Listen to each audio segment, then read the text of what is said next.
We want to say good morning and welcome to another episode of House Calls. Today, as we begin this journey of delivering wonderful information to you all, we hope that it can be invigorating, hope that it can be liberating, and hope that it can definitely help you out in some things that you may be going through as you move forward. Yes, indeed, my name is Dr. Rory T. Edwards, and I welcome you every Thursday morning at 9 a.m. Pacific Daylight Time to join us on House Calls. As today's topic, I think, which is going to be very important, but also is going to be something that's going to have people to do a little self check on what they do in their comfort zones. And that's what we're talking about today, your comfort zone, and it's also known as the silent killer. Because most of us know that the silent killer is really something that deals with um, what is that? Most people say the silent killer is something that is identified by your high blood pressure. And they usually say that people of melanated skin are usually the ones with the highest chances of having high blood pressure. So they say that it's the silent killer, but the silent killer really comes from things that cause stress, things that put you in a state of depression, things that put you in a state of reevaluating or looking at yourself in a negative light. And that's what causes all the internal combustion inside your body that causes your internal organs and your internal consciousness to then implode.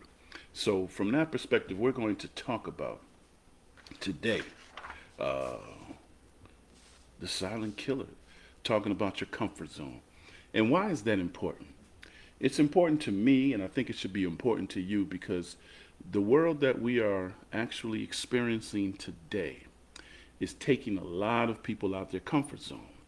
And what does the comfort zone mean? People who get up every day, who go to a specific job, and are very content with the job that they have. They go every day, they see everybody, they laugh, they joke, they have a certain time they take lunch.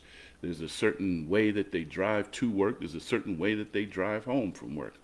And that's really your comfort zone because you are definitely uh, realize that you have a pattern down that is that is secure. That is secure. Also, what is it? What's another form of being in your comfort zone? It's going to particular events. It's that you have children and you pick them up after school and you take them to tutoring. You take them to sports events and you take them to different events or different things that is something that you've been used to for a very long time. And so you become complacent and you become comfortable in that particular area. And so you're like, well, I've been doing this for 3 to 4 years. It's not going to change. Well, I'm here to tell you, I believe it is going to change. I believe it really is going to change. And some of you can actually point the finger at yourself. And why do I say you can point the finger at yourself? Well, a few months ago, we had an election in this country, and I'm definitely not going to talk politics, but we had an election in this country, and the individual who many of you chose told you what he was going to do. He told you what he was going to do. He was going to disrupt your comfort zone. And you thought that because you cast a ballot for him, that he wasn't talking to you. He was talking to those who he believed wronged him in the last election, or those who voted against him in the last election. And he said he was going to disrupt the American culture's comfort zone in so many words. And some of you didn't believe that. But the things that are now being affected, the cost of groceries increasing, sometimes by twofold, affects everyone. It takes everyone out of their comfort zone. When you used to go and you're on a fixed budget and you go and you spend $40, $40 now maybe get you 3 items at the grocery store. How do you expect people to survive and to live based on the fact that they now have to readjust the comfort of which they survived and the comfort for which they lived in to be able to go to the store and get the essential things that they needed for a particular amount of money that's allocated to them based on the fact that they set up a foundation of where they are in their life right now. And this is all being distorted based on the fact there are some things in place now that are taking people out of their comfort zone. Now,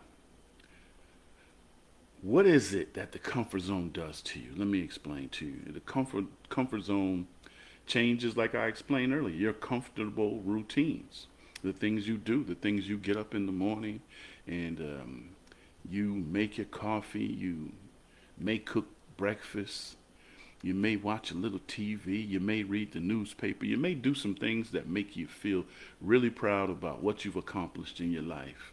Well, those things may be looking at changing in the really near future. What is the other things that affect your comfort zone? It's the fear of change. Some people have never ever in their life had to understand what it's like to live on a budget. I spoke about that last week. You may not ever understand what it is to live on a budget. So you may have to now live on a budget. You may not be able to go to a particular situation and just run your card. You may now need to be very conscious of how you run your card. That's the fear of change. That's going to instill the fear of change in people if your comfort zone is affected. What's another one? Most people avoid risk. Most people don't. What is a risk? A risk may be, well, I am going to take a situation. Let me tell you a good one. I think you go to the bank, you put your card in your ATM, and what do? You receive money. You receive money. Well, a risk might be that money may not be there in a little while. Banks may begin to close because they're not generating money because they invested your money into a stock market that is now plunging. And so they may just close down to save themselves. And you go to put your ATM card in and it kicks back because there's no money. One of the things that you might need to do is you might need to keep some liquid cash on hand inside your home because you never know that the bank that you put your money to and you have the comfort of going there every day and sticking your ATM card in there or going to the teller and talking to the teller about the great things that's going on in your life and how just life is so good may not be a luxury any longer, right? So why am I talking about this comfort zone, which is the silent killer?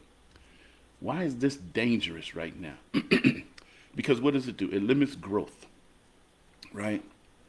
It limits growth. You cannot grow if you are always on edge, always thinking about what am I going to do? How am I moving out of my comfort zone? I've never been into a situation like this. How am I going to experience this? How am I going to deal with this? It also stunts creativity, right? So if you want to be creative and you say, well, I'm going to jump out on a limb and I've always wanted to start a business, but I have a job, it's going to stunt your creativity because you're going to be a little bit fearful that if I start a business, I may lose my job, and then how am I going to maintain this business? So you got to be very careful on what this comfort zone in the silent killer initiative may instill in you. The other thing is it blocks potential.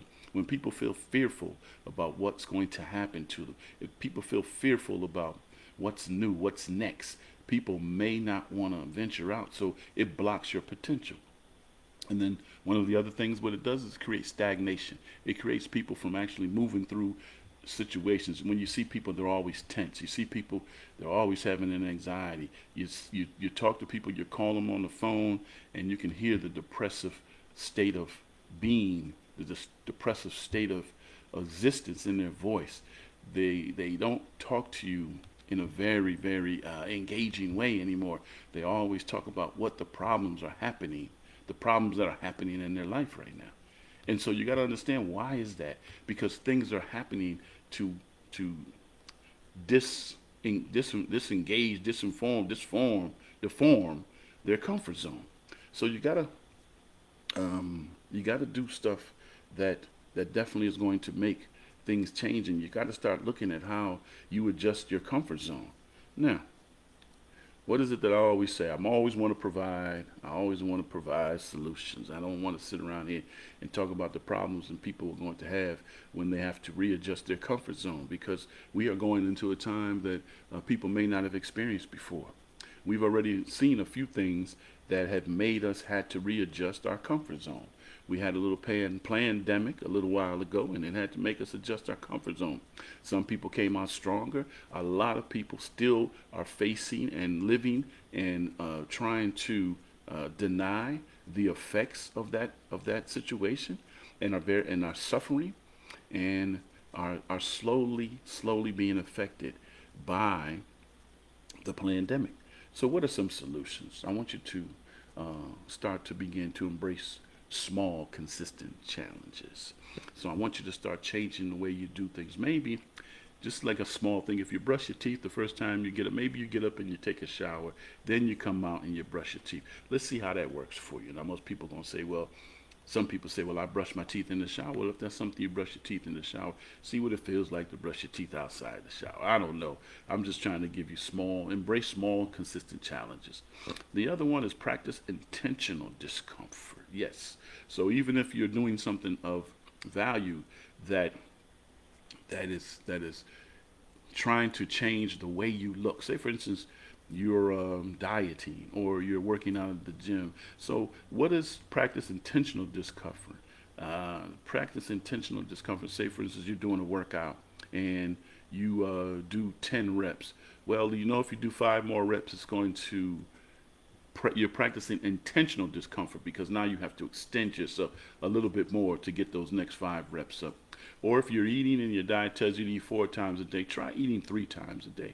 Let's just see how you intentionally practice mindful discomfort. Those are the things that you need to get ready for, because some things may be limited. So based on the fact that groceries are going up, you may can't buy all the snacks and all the unhealthy things that are in your home today. You may have to start cooking more healthy for your children. You may need to have to stop going out as much to eat and do family things, so mentally you can build the family unit to be strong, so if something does occur, you're able to implement a plan of action and execution. What are some? Surround yourself with growth minded people. Surround yourself with people who are not talking about the problems all the time. Surround yourself with people who have solutions, people who are talking about the way that they're going to move forward in life, the things that they're grateful for. Talk to people who talk about gratitude, who are exceptionally happy for what the situation in their life is. So do that. And then the final thing is celebrate the increment process. So if I'm telling you to do small things, do those small things to see how you begin to change your comfort zone, because the fact that the situation you're in right now might begin to change drastically shortly. Okay? Once again, you're listening to your man, Dr. Rory T. Edwards, and we are in episode on the comfort zone, the silent killer. And also, if you need to send us some comments, please do so at my email is rorytedwards1@gmail.com, or you may send some comments to www.rorytedwards.com. But we're going to end this um, with a few little small things. One of the reflections is I want you to reflect on, is your comfort zone or courage shaping your decisions? I want you to begin to take risks to unlock true potential, because you're going to have to make some adjustments. So there's some things that you've always been longing for. You always want to do this. Do things that are going to make you excited. Do things that are going to make you live in your purpose. Do things that are going to collaborate with those that, if something does occur, that you're able to collectively get with a group of people that also have the same mindset, and you start talking about, instead of talking about now what we're going to do on Saturday night, talk about what if the electricity goes out? What kind of plan of execution do we have? Who has a generator? Who has this? Who has this? Who has this? Who can bring the food? Who can bring the water? Who can bring things like that? Now, people may say you're talking like there's apocalypse about to happen. Well, all you got to do is listen to the news. I don't listen to the news, but I do hear people talking about what they hear on the news. So it's up to you. It's up to you. You can sit up here and act like things aren't changing, But the fact of the matter is things are changing. So you need to be a little bit more aware of how you are going to adjust your comfort zone and not fall into this category of the silent killer taking you out because you refuse to adjust your regular activities because you believed the situations weren't meant for you. They were meant for someone else. Well, you know what? When the price of groceries go up, everybody in the world who eats is affected. Even the cows are going to be affected because if we don't have grass seed to grow the grass, the cows will be affected. So you got to understand that it's not just about nothing can be selected and amplified to just one particular group that you feel that you are better than. Because when it rains on all of us. Rain does not have any ethnicity, gender, sexual orientation. It has nothing to do with that. When it rains on everybody. And so my closing thoughts on this is right. My closing thoughts is how do we grow from there? And I want you to know that growth begins where comforts end. Growth begins where comforts end. So if you're changing a few little things, there's going to be some hiccups. There's going to be some bumps in the road, but it's also going to say that what they say, no pain is no gain. So I want you, in the conclusion of this session of house calls, I want you to choose courage over comfort. I want you to choose courage over comfort because that's what's going to get you over the top. Choosing courage and choosing the fact that you are going to have to change. And if you don't change, you will just be a victim of the changes that you might have thought weren't meant for you. So, until we talk again, I truly appreciate all those people who join in every week, and I truly appreciate the people who send me feedback and send me comments, and also for those who listen. I would like for you to please share these information because this information is going to be vital. It's going to be vital to people. And I'd like for you to share this information with those you believe who didn't have the opportunity to listen. But we also are available on YouTube. So if you missed this session and you would like to send it to somebody, please go to the Rory T. Edwards channel on YouTube. And all of my house calls are listed on my page. So until we talk, and once again, until we talk again, you all be well. You stay blessed, excuse me. And I want you to choose courage over comfort as you move into your new adjustment of your comfort zone. Please don't let it be the silent killer for you. Be a victor, not a victim. So until we talk again, you all be blessed. Stay mindful. Stay mindful. And we'll talk to you real soon. Ashe.